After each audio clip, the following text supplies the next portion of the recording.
next degree of comfort and complexity you could add to the frame chair would be a curved back. When you sit in a chair that relates well to the natural curvature of your spine, it's noticeably more comfortable because your muscles don't have to do all the work of maintaining good posture. Of course, you've also got to be free to squirm around a little bit. The joinery on a back like this is really no more difficult than on the bent leg of my Craftsman chair. The joints are cut into the rectangular leg blanks before the curve is sawn in. Or, if necessary, you cut the shape first and then square up the flats that take the side rails. How do you figure out what the curve should be? Well, first, there is no single perfect curve because we're all shaped just a little differently from each other. But all of our backs curve roughly like this.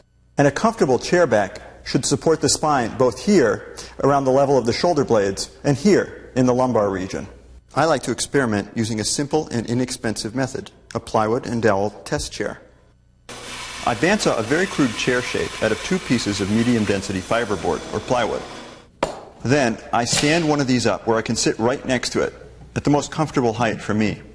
Normal dining chair seat heights are in the 17 to 18-inch range. I have my assistant trace the curve right off my back. You can also adapt, or out-and-out copy, a curve from some other chair that you like. The tracing tool is just a drilled dowel with a pencil stuck in one end. The rough curve is my starting point. Now I exercise some artistic freedom, smoothing out the lines till I've got something that looks promising. That little bump at the bottom came from a wrinkle in the waistband of my pants. Across the seat, I'll draw in a curve that I've used before successfully. On this line, I'll now space my dowel hole centers. Walking a pair of dividers up the line is quicker and more accurate than measuring and marking with a ruler. My spacing here is 1 inch. The marks aren't easy to see, so I circle each one and drill them out through the 2 plywood sides screwed together. This way, the holes will line up perfectly.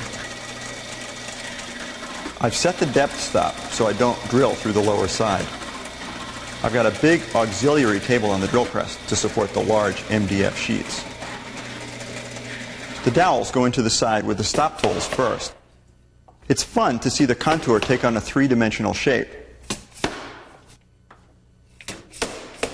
Putting on the other side isn't as hard as it might seem.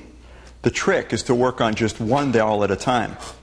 Hold the side at an angle so you can do this, and be sure to keep tapping down the dowels you've already fit. Slowly make your way across the bottom, then up the chair back. This makes a surprisingly sturdy little chair. My weight is distributed over lots of dowels, so the chair is strong, and this one turned out to be really comfortable. But if it isn't, you can plug and re-drill some of the holes, experimenting with the areas that feel wrong to you.